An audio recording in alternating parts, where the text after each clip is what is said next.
And he emailed me. He's like, I saw your name on the roster. This is what's going down, dude. Send me your best medics. No shit. They're like, they're making me choose which medic to send. All right, here we go. Part 2 coming up. I'm not going to go through all the intro stuff. If you want to listen to that, and if you have not listened to Part 1, kick it back one episode, get caught up, because here we go, Part 2. 19 years old. I was like, oh shit. So I got to my duty station, and they were actually deployed to Kosovo at the time, and I was like, so am I getting sent to Kosovo? Because I have my family coming. They're like, oh no, you're not getting sent to Kosovo. We're getting ready to go to war with Iraq, so you're going to help us get ready to go.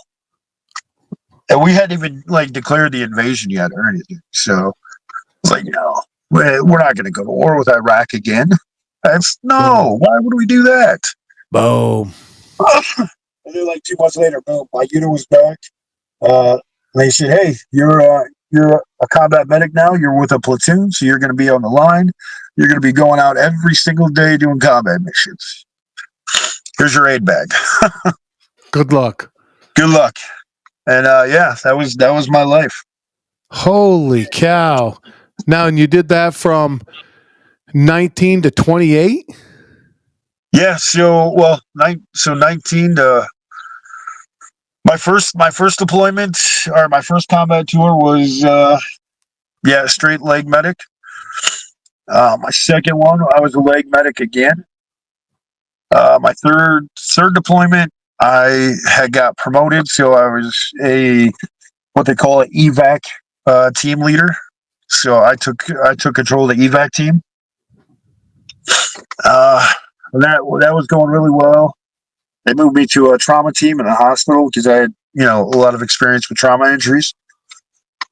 And then my fourth tour, one of our sister units had lost 5 medics in a 1-month period. Ooh. And their team leader was a guy named Robbie. And I had actually gone to AIT, or school, to become a medic with Robbie. And he emailed me. He's like, I saw your name on the roster. This is what's going down, dude. Send me your best medics. No shit. They're making me choose which medic to send. And dude, I had the itch. I was like, I've been in a hospital, I've been on an evac team, and all I wanted to do was go back to the line to be an infantry medic again. And I had such respect for the guys that I had trained up that I was like, you know what? I'm not going to volunteer them to do it. I'm just going to go. So I put my name to the commander and said, hey, I'll go. And 2 weeks later, Black Hawk picked me up, dropped me off. And then 3 days after that, I was running my very, very first mission. And that's when I got hit. Oh, shit. Yeah. I mean, you basically just landed. Yeah, I landed, unpacked my bags. They said, hey, we're going to give you 24, 48 hours to decompress and get the lay of the land, and then we'll run. And literally, my first mission out the wire, I got hit. Yeah. God damn it. How old were you? At that time, I was 26 or 27. Ah, damn, bro. Yeah. And that's the same area that lost all those medics, right? Yeah. Yeah. So we rolled out the gate at 9:00 in the morning, and we were traveling down the road, and there's something called an EFP. It's a shape charged explosive that can rip a Humvee in half. Jesus Christ. But you have to have I think it's between 3 to 5 feet of standoff. Okay. So if I know what that is, but a lot of people might not know what that is. So let's say you're driving and you're in the right-hand lane of the road, the explosion would come from the left hand side of the road. Well, it's got to get velocity, right? Yeah, so it'd travel across one lane of traffic and then rip your Humvee in half, literally. But it has to have that one lane of traffic Sure. for the shape charge to shape to do the damage to do the massive amount of damage to the Humvee. I got lucky that it just blew up right underneath me. Oh, okay. I see. So there was no stand. It didn't have any standoff. It just blew up literally right underneath me. It like my door got kind of like the way it hit my door. It locked it in place, like it is bent, so they couldn't open my door. The gunner was outside of the tank, so the concussion force from the explosion gave him a really knocked him out. And it rang my bell pretty good too. He had just been in like an ID incident like 2 days prior, so dude was just out of it. Rocked. Yeah, and I made the call. I was like, let's take him to the green zone. So we took him to the green zone in Baghdad, dropped him off, and the doctor looked at me. He's like, you probably need to stay too. And I was like, this is my first mission out with a group of guys. I have to prove myself to them. Yeah. I had to show them my grit. I had to show them tough. But no way I'm letting them go back out the wire without me. So the doctor's like, well, as soon as you get back to the barracks, you're grounded for 2 days. And I was like, yeah, I can deal with that. People won't be happy, but I can deal with that. So we left the green zone, and on the way back from the green zone, we got a tip of the insurgents that had killed like a whole Humvee of our guys, like 3 or 4 days prior to me getting there. Mm. So we got tipped off where they were, and we rolled into it, and it was an ambush. Oh. And that's when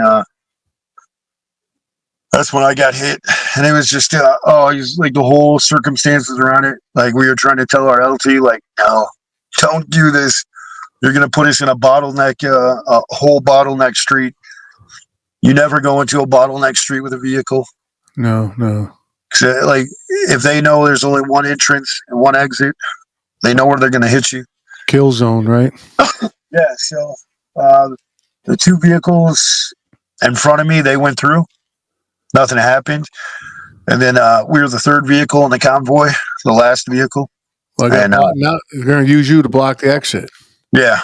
And they hit us, dude. Still the back left wheel ripped off right where I was sitting.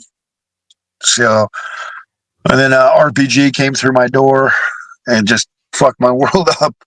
Yeah. And then I think I woke up like 2 days later in the same green zone Baghdad hospital. So when the RPG came in, you were out, and then you woke up. So you don't know.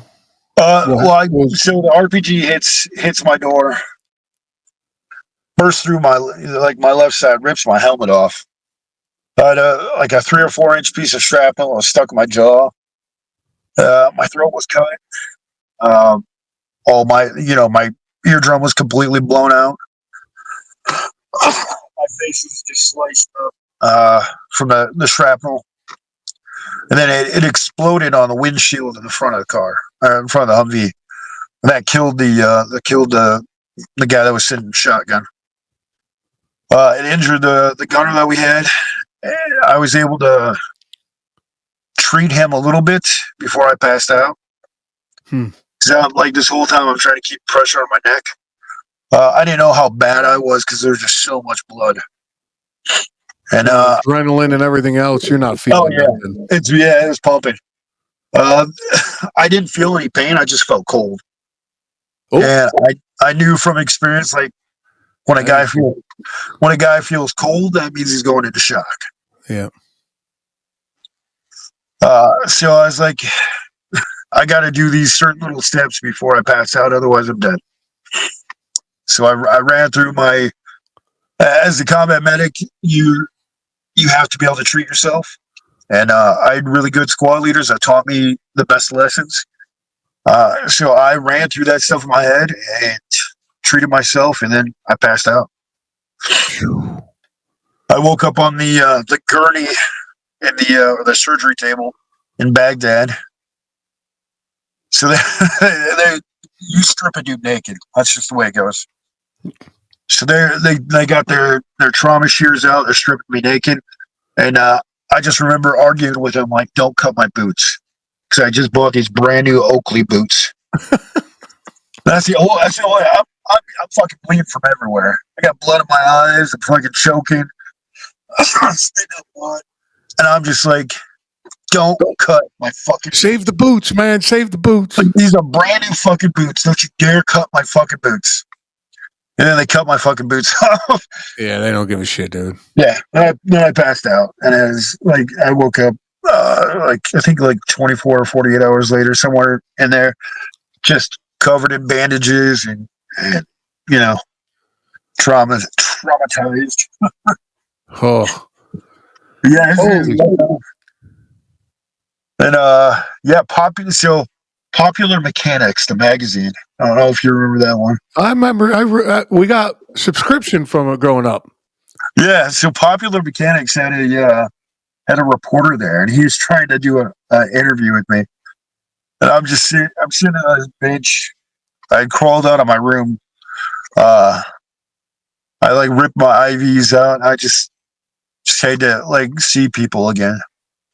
And I crawl out of my room, and I'm sitting on this bench in this hallway, just watching people go past. And so this Popular Mechanics journalist comes up, sits next to me, and he's trying to ask me some questions. I looked at him. I remember saying, "I don't know, man. I'm dead. I'm dead. I'm not even really here. I'm just a fucking ghost." And then I like fell to the ground and fucking bawled my eyes out. And a couple, nurses came over and picked me up, and he grabbed me, and I took him back to the room, and that was it. A couple days later, I had another surgery, and they were making the moves to get me to Germany. So, it's just a rough fucking time. God damn, dude. Woo! That's a hell of a story, man. Germany was a blast, though. Everybody always tells me they have a good time in Germany. Yeah, so, oh, God. I'm sitting there in the hospital bed, right? Just doped out of my mind on morphine, waiting to go into surgery. Just absolutely, I had ate like 3 days. They just had this little, the clicker pen for morphine. Yeah. And I think I broke my fucking pen. I was pushing that shit so much. And so I'm doped out of my mind on morphine. And the nurse comes in, and she's like, "Hey, we got this guy that'd like to say hello. Are you okay with a celebrity coming in and talking to you?" And I'm like, celebrity, like, we'd had so many like ridiculous celebrities come through the USO, like for the USO tour. Yeah. I'm like, yeah, whatever. I mean, we fucking Joe Millionaire. I don't know if you remember that show on Fox. Yeah. We had Joe Millionaire come to our infantry battalion. Like, why would we want to see Joe Millionaire? So stupid. So I'm thinking it's going to be some, just asshole, reality star or something like that. And it was actually a publicity stunt, right? Yeah. It was actually Gary Sinise, Lieutenant Dan from Forrest Gump. Oh, no shit. Yeah. So Gary sits down next to me, and he sat there with me for like 45 minutes, just bullshitting, just waiting. He want to sit with me before I went into surgery. Oh, that's awesome, dude. And no cameras, no nothing, huh? Just no him. Just me and him. That's amazing. Yeah. So that was one of the, and he's like, as soon as you get better, you come to one of my shows. And I'm like, like I said, I was doped out of my mind of morphine. I'm like, I think when I get better, I'm just gonna go back to Iraq so I can be with my guys. And he's like, well, and he like, everybody knew I was just absolutely fucked up. Right, sure. Knew I wasn't going back to combat. And he's like, well, you just get better. And I think in my head when he said that shit, I was like, oh fuck, I'm not going back to combat. And yeah, and I had my surgery, and it was just politicians love to come through, so there's a bunch of them. I think Rob Dibble from Cincinnati Reds came through. He's one of my favorite pitchers. Oh, that's cool. He's a fastball pitcher. For he was kind of up there with Nolan Ryan, notoriety, I guess. But yeah, that was the rest of my time in Germany, just trying to get better so I could go back to another hospital in the States. Like get you stable enough to travel and that kind of thing. Is that what it was? Yeah. Now, going back to people visiting, did you guys have that attitude? Like, you're not here to see me. You're here for a publicity stunt, and you're like, So the infantry is so much different than the rest of the army, or like any other military service. Infantry guys you're kind of in a different world when you're in the military. And even though as a combat medic, I was, you're considered part of them. Right. You're considered an infantry guy. So we never really got like starstruck by the shit. But you had other specialties and other MOSs. They just like, oh my gosh, this celebrity is going to be here. My guys, they line up around the block because like the Bud Light cheerleader girls were there. Oh no, see, that's more my style. That's more my speed. Yeah, so they love that because it's like we hadn't seen girls or tits in like forever. It's like, oh, we can sit next to a chick in a bikini. This is gonna be great. Yeah. And they all got that bravado, like, oh, they're gonna see me, the big badass infantry guy. They're gonna want my number or something. So that's kind of the infantry world. The other like support people, they got kind of starstruck. You would see that. Mm-hmm. I think like 50 Cent was there doing a concert with the G Unit, and we were walking by, like the bombs started going off. Like they would mortar the shit out of us, or like bomb us all the time. You have to go to like special structures to stay safe, and we were laughing because like G Unit just like pissed their pants. Like these big old like gangster rappers that are talking about like getting in gunfights and stuff like that, and they're just scared. Yeah. And you're like, this is Tuesday. Yeah, it's like, okay, if I get hit, it's just a fucking free ticket home. Yeah. Jesus Christ, dude. Yeah, the best was when they bombed during like a mealtime. Because if you bomb during a mealtime, turn the light on here. You have to leave the cafeteria, and when you leave the cafeteria, you're supposed to leave the cafeteria and go to a structure. And like everybody goes, like the workers and everybody else. So us infantry guys, we would just stay there and just keep grabbing food plates and stuff like that.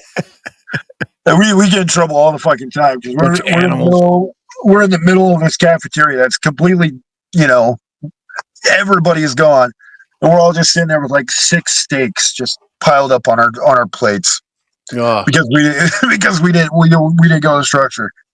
Like, are you guys crazy? They're gonna bomb you. You're gonna die. And we're like, no, we'll probably get bombed, but it'll just be a flash food, and then we get to go home. So, fuck this. But yeah, it was good times, stuff like that. I was gonna say the camaraderie and there's a lot of good times and a lot of good memories too, as well, right? Oh yeah, man. There's for every firefight I was in, I think. Oh gosh, I have like 3 or 4 just comedy stories that happen.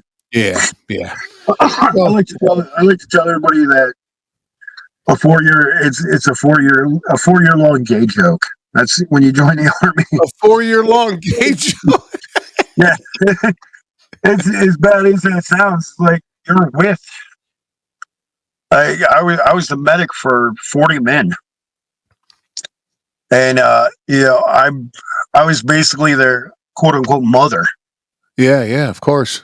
I mean, I knew everything there was to know about 40 guys. I knew what their sisters and brothers were named. I knew their parents' names. They would come to me with all their problems and all that.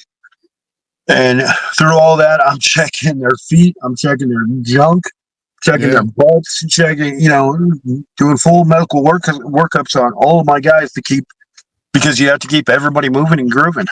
yeah, yeah. And yeah, so and when you're with 40 guys all the time, showering, showering, PTing, training, all that.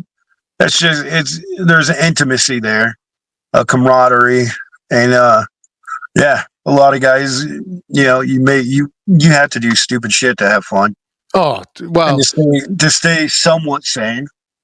And a lot, like I said, a lot of that's just like a 4 year long gay joke. yeah, going back to what we were talking about earlier, talk about a pressure relief valve, right? Yeah. That's what that stuff is for. I mean, look at the pressure you're under all day, every day, just about. Oh So yeah. you just crack a gay joke or a racist joke or something like that, and it's just everybody busts out laughing. Oh yeah. I see how sensitive people are to like racial subjects, like racial subjects and politics. And it's like, I wish people could understand what it was to be green. And when I say green, that's what we were in the military. Yeah. We weren't black, we weren't brown, we weren't white, we were all green. Oh, I like the way. See, I thought something different. Yeah. Huh. And when you're just green, everybody can joke about the stereotypes. Everybody can have fun with it. And that was my biggest as my hardest part of transitioning back to civilian world was like that's PCM. not you can't do that anymore. That's not right. Yeah. Like Yeah. you can't joke about stereotypes. You can't joke about the racial portion of it, or even sexual preference. You couldn't even joke about that. I mean, we played a game called Gay Chicken.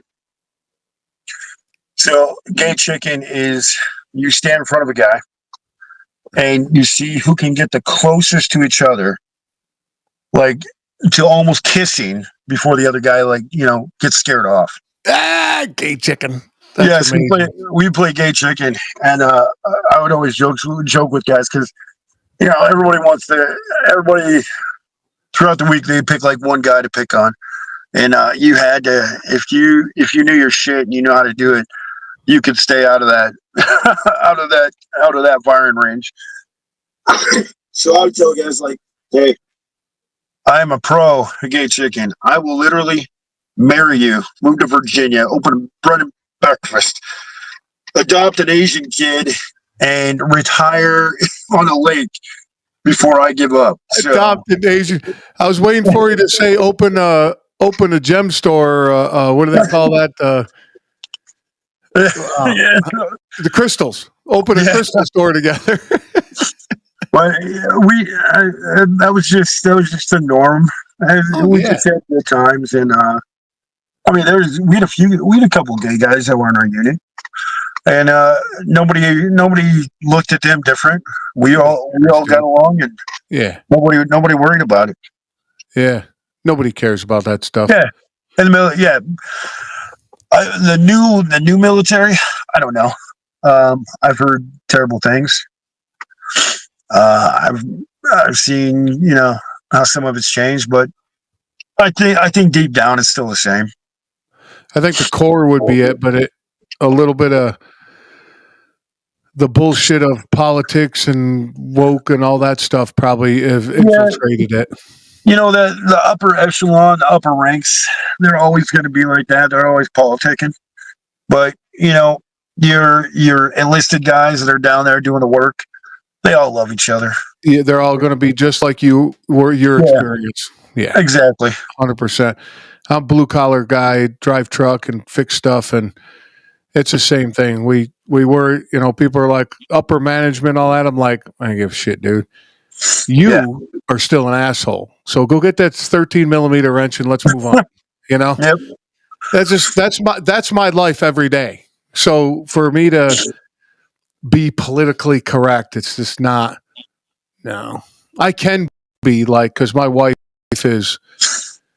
I go to places with her and she's up there in the sea stuff, and of Yeah. course I can be professional, right?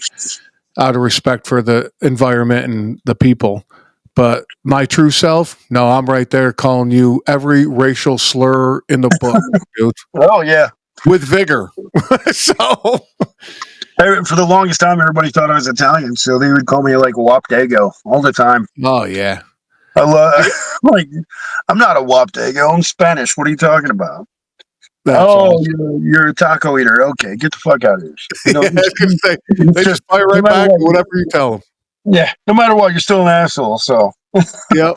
Well, I got places I walk in and they're like, "You people." I'm like, of course I fire right back because I'm like, "What do you mean, me people? What's that supposed to mean?"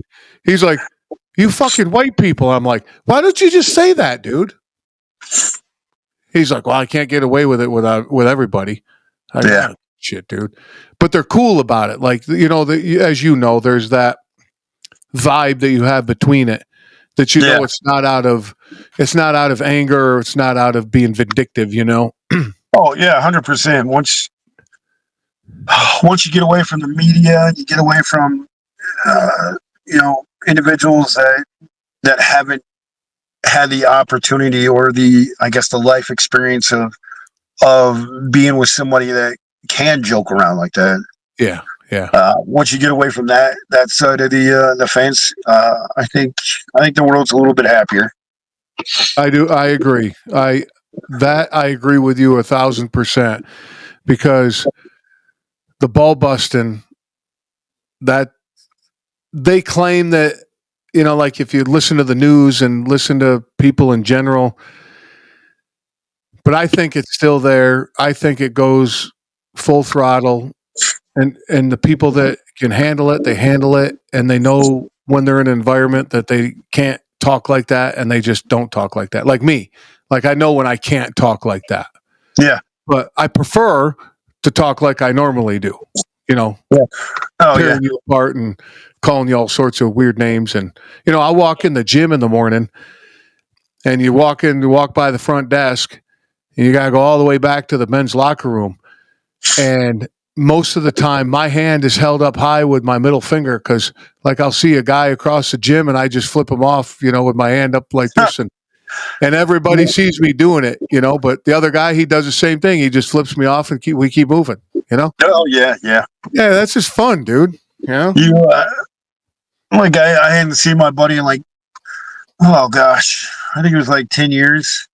One of the medics I served with, and he stopped through, and we were like really really really close. Uh, he went through some rough times. He had to do I think 6 years in prison for DUIs. So when he finally got out of prison and he was able to leave the state of Wisconsin, he stopped through and he was. It's like as soon as you saw each other, like, oh, you stupid motherfucker, fuck Yeah. you. Yeah. Oh, We yeah. call each other all kinds of names. Then we like people at the bar because we met at a bar.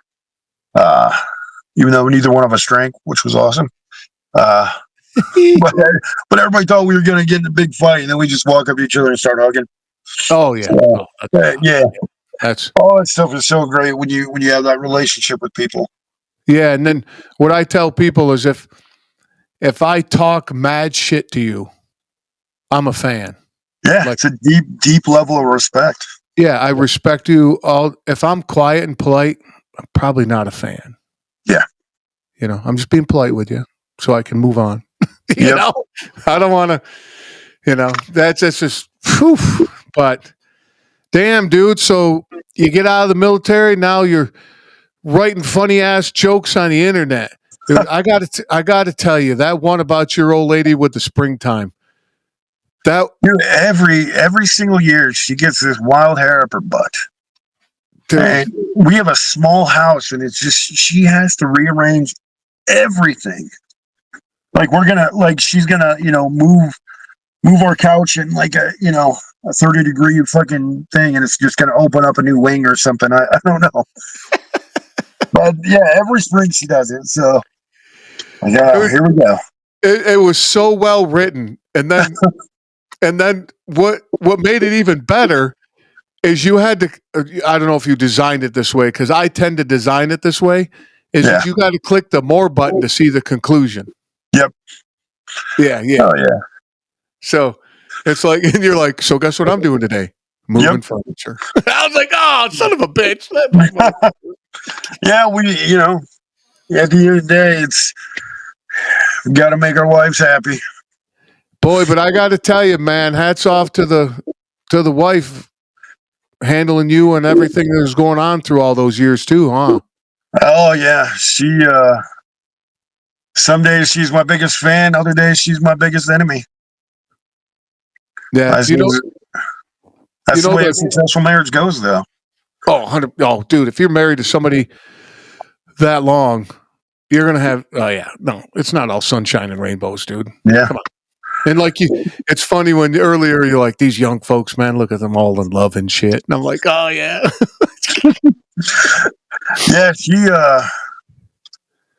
she finally got fed up with me and the drinking and the prescriptions and stuff like that. So she just started dumping everything down the toilet. No shit. I was coming home with bottles of vodka, drinking a whole bottle of vodka every night. And she finally she'd grab the bottle and just dump it down the toilet right in front of me. No shit. Like I'd go in the bathroom, taking a piss, and go over to the sink to start washing my hands, and she'd come in right behind me, washing my face or something. Glug, glug, glug, glug, glug, glug. Yeah, I'm like, what are you? Oh my god, damn it, you found it. And she knew I was gonna hit her or anything like that because she knew when we first got together, we had a buddy that, like a mutual friend, that hit his wife. And she straight up, it was like when we first got married, she looked at me, she goes, you ever even think about it, I'll fucking cut you. Because she's 5'2", but she's a tough little Irish woman. I was waiting for her to be like, I'll cut you in your sleep. But she's like, no, I want you awake for this. Oh, yeah. I look at you straight in the face when I cut you. So, yeah, we've never had any kind of physical altercations because I'm too scared of her. But yeah, she came in and she just dumped a whole bottle of vodka out, pour it right in front of me. She goes, there. Now it's gone. You sober now? Yeah. So I'm going on, I call it California sober. I don't know if you know what that term is. No. What's that? I still smoke weed. Oh, well, I'm California sober. Yeah. All right. So I've always been like a big advocate for veterans and like getting them to rehab and helping them get to that next level. And I lost, he didn't die, but I lost my best friend to alcoholism. Mm. I had taken him to rehab 14 times. Oh. And it's not just, like right across the street rehab. It's like, like an 8 or 9 hour drive, taking him to different rehabs in different states. Yeah, yeah. Oh my gosh, my lights went out. Hold on a second. There we go. So yeah, it's like 14 times I took him to rehab. And the final time, his ex called me, and they couldn't get a hold of him. And I couldn't get a hold of him. And they're like, can you go over to his apartment, check on him? And at that time, I was afraid I was going to walk in and find my best friend dead. And it hit me. I was like, I had taken him so many times to rehab, and I had seen what it was doing to him. I was like, you know what? I will go over to his apartment, but I'm calling the police because I want the police there if he is dead. Yeah, yeah. So they banged on his door for God knows how long. Well, like the big 12-inch long mag lights and all that shit, batons, and they finally got him to open the door.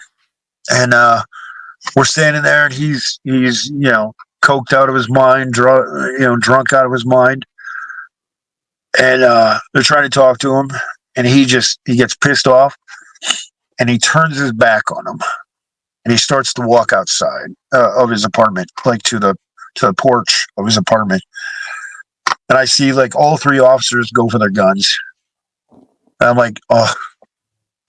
I literally just turned and walked into the kitchen, like turned my back because I was like, they're gonna shoot him. Whoa. Because he was walking out, he got pissed off, he turned his back, started walking out, and he was reaching down into a box. Oh, you can't do that. Yeah, and he was grabbing a beer. He was grabbing a fucking bottle of beer.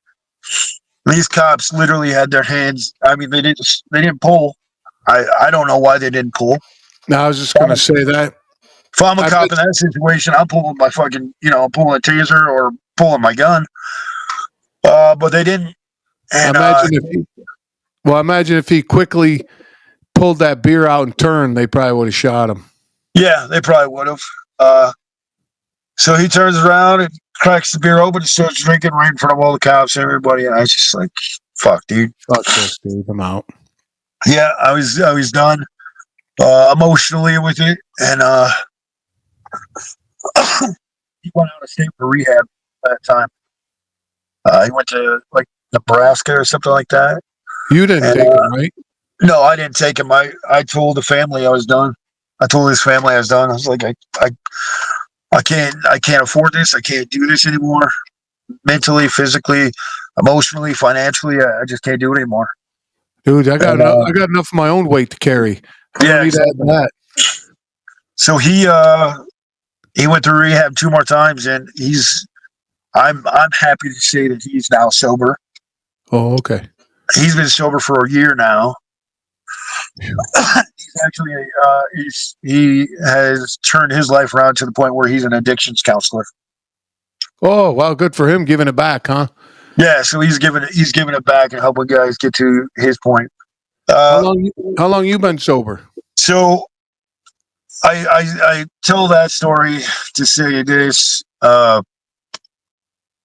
Somewhere along that line, I realized, like, I'm helping all these guys go to rehab. I'm talking to guys about addiction and how terrible it is, and then I'm going out to a bar and drinking. Or I'm talking, on my Facebook page, I'm talking about tequila or bourbon. Because I still am a big tequila fan, big bourbon fan as well. And like people would gift me bottles of expensive bourbon and bottles of expensive tequila. And I'm sitting there trying to be an advocate for people not drinking and trying to get alcoholic veterans to stop being that way. Yet I'm still drinking. Mind you, I was drinking responsibly.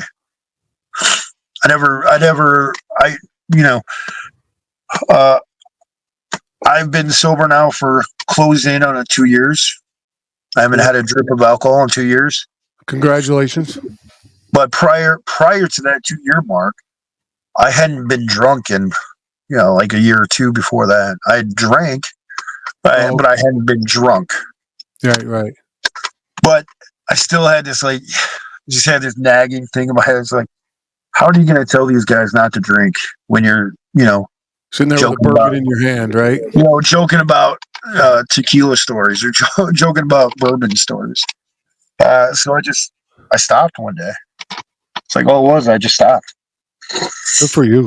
Woke up one morning. It's like, I just can't do this anymore. and you'll see how long this lasts. And this lasted almost 2 years. That's awesome. Good for you. I had to wait 2 days for to get my sober date because I was so fucked up. I had to dry out. Yeah. Yeah. Oh And man.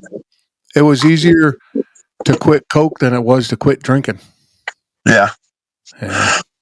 I mean, I was 39 years old when I first tried weed.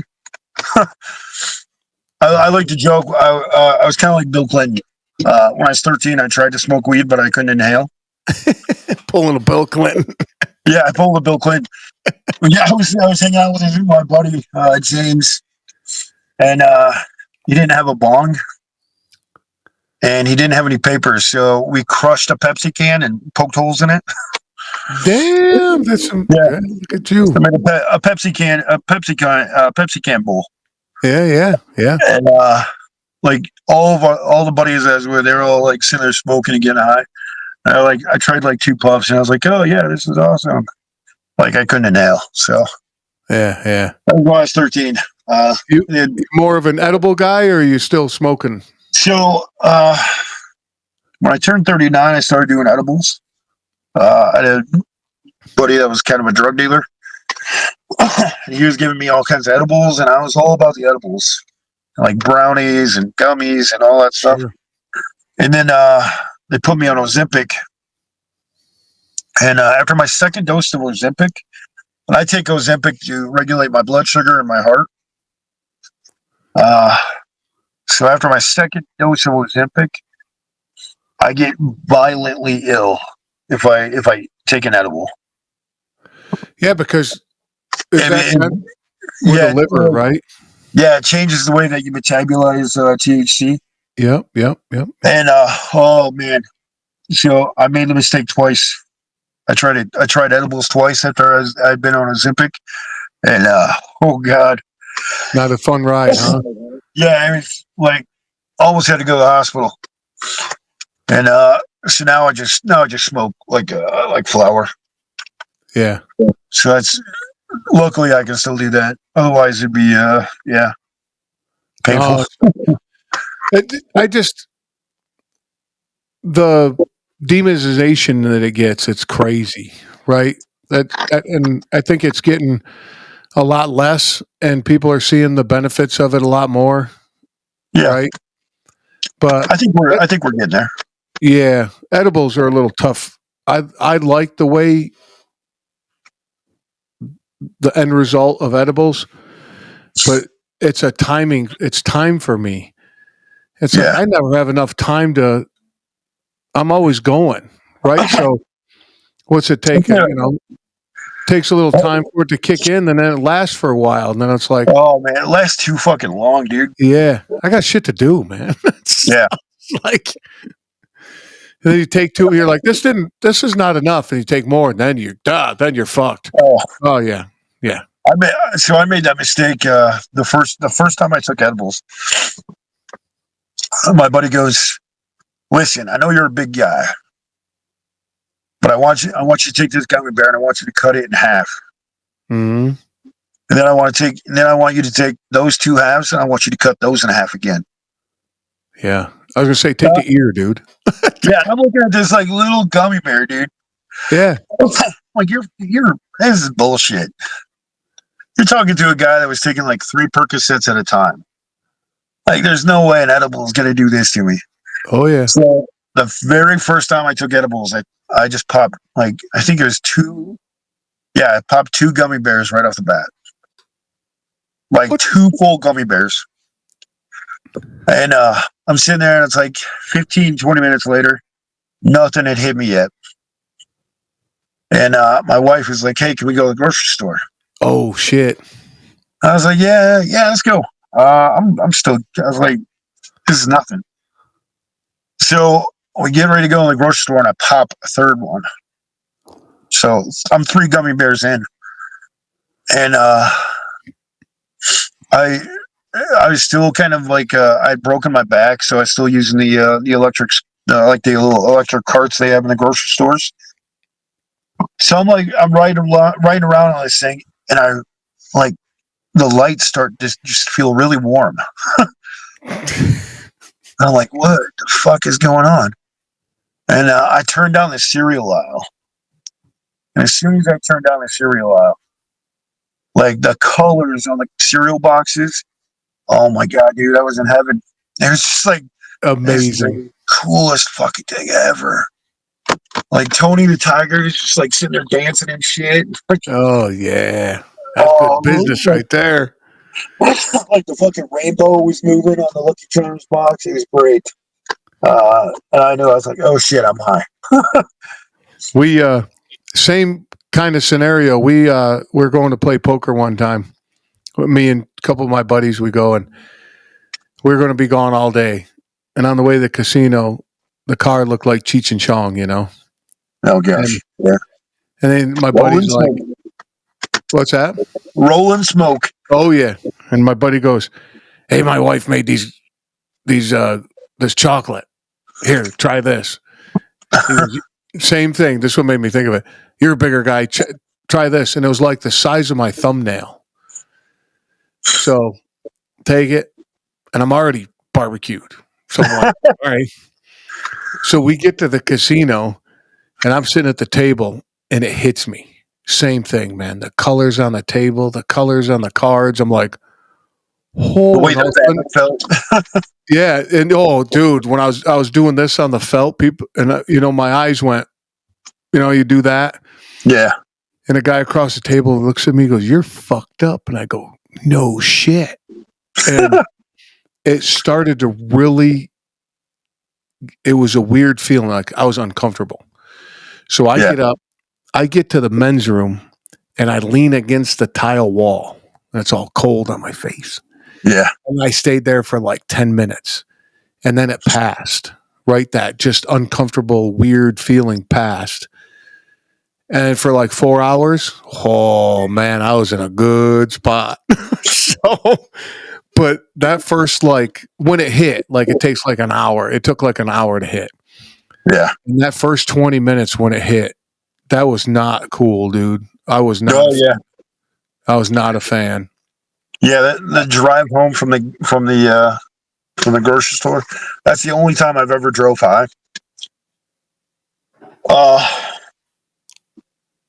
That was Two hands on that's the steering wheel doing 10 miles an hour.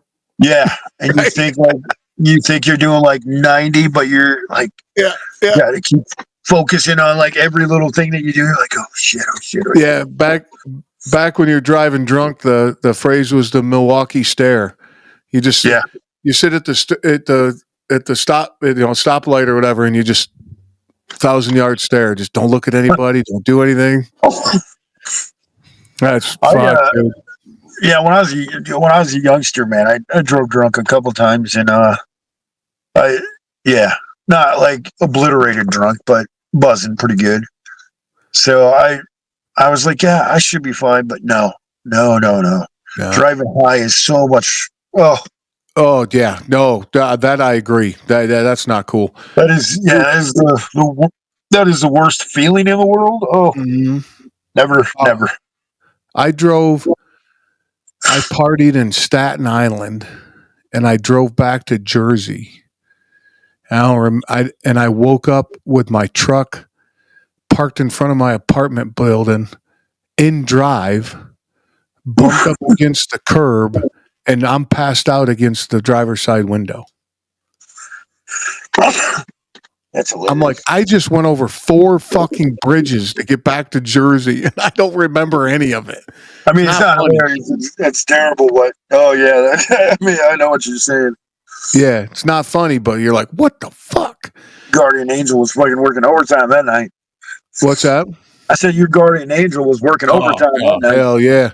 He probably called in a couple buddies. But we gotta get this crazy bitch home. Yeah, no shit.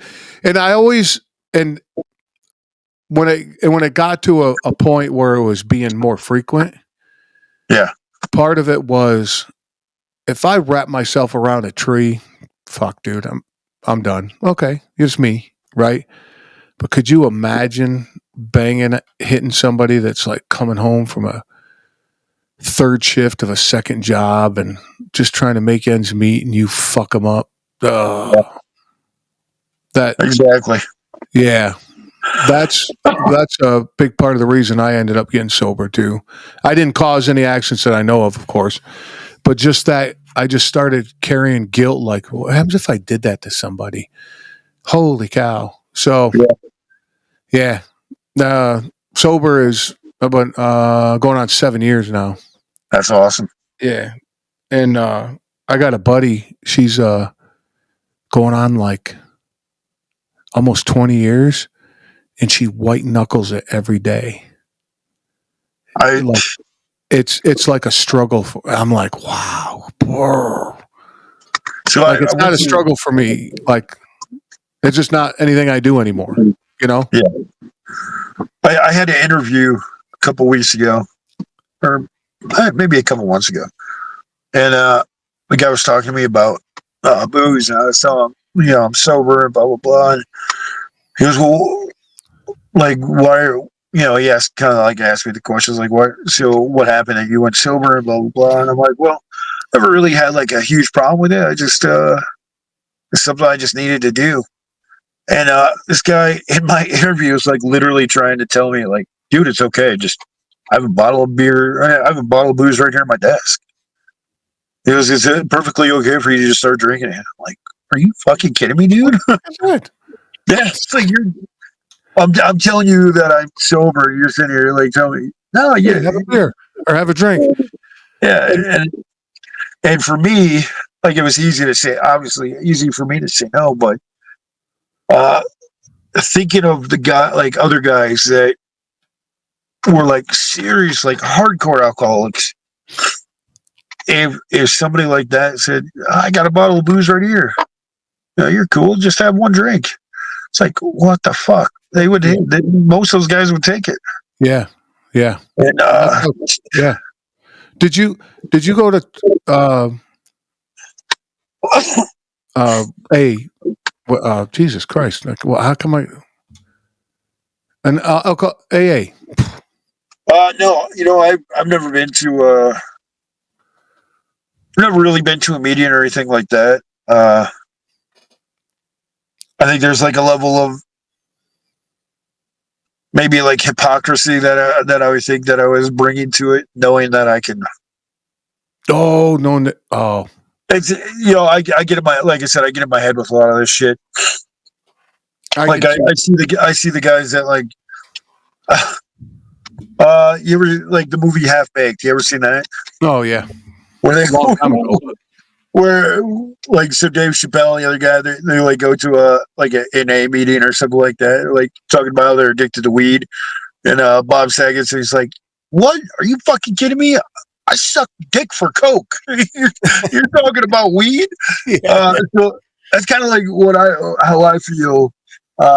My presence in an AA meeting would be. It's like, yeah, I didn't really get drunk. I just stopped drinking because I wanted all my buddies to see that I was a positive influence, and I'm not going to drink around them. Yeah, I could see you hanging on, like thinking that way and having that thought. Yeah, I I didn't need to hang on to it, yeah, and I felt that going to AA, like you just talked about it every night and every week or how often you went. And it's like I don't need to hang on to this. This is not my identity anymore. I don't need it, and I don't want to sit here and talk about it every week. yeah. And it helps people. I know it helps people, and that's amazing. I'm not knocking it. It just wasn't for me. And, I had other alternatives as well. But Leo, we got to shut this bad boy down. Yeah, good talk. We got to do it again. Bro, I truly enjoyed having you on, man. That was awesome. Yeah, I appreciate it. Really do. Yeah. Would love to have you back, too. Yeah, let's do it again. Yeah, we'll talk about that after we hang up here. But hang tight. I'm going to end this thing. All right. And, but I want to give you the mic. Steal the mic for a second here. Let everybody know where to find you and what you're looking for and all that good stuff. So you can find most of my content on Out to Eat with Leo on Facebook. I'm gonna start doing some other content on like TikTok and Instagram. Uh, one of my big pushes I think is gonna be getting back out, like getting back out in nature and stuff like that. So uh, I'm gonna do a lot of lives where I take my dog on walks. I have a dog named Cheeseburger, so you will see a lot of me and Cheeseburger taking walks, and of course my content on Out to Eat with Leo on Facebook, where I'm just gonna keep writing. I love it. And I'll have the link in the show notes, and we'll keep on keeping on, my man. Sounds good. Thanks again, buddy. Stay tuned. All right, hang on for me. Yep.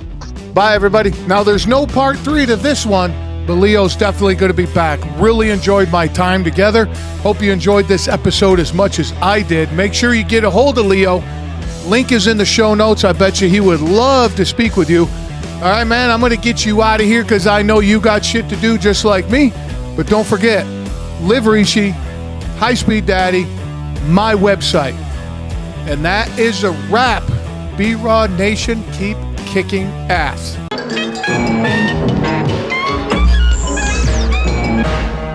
You out there? You listening?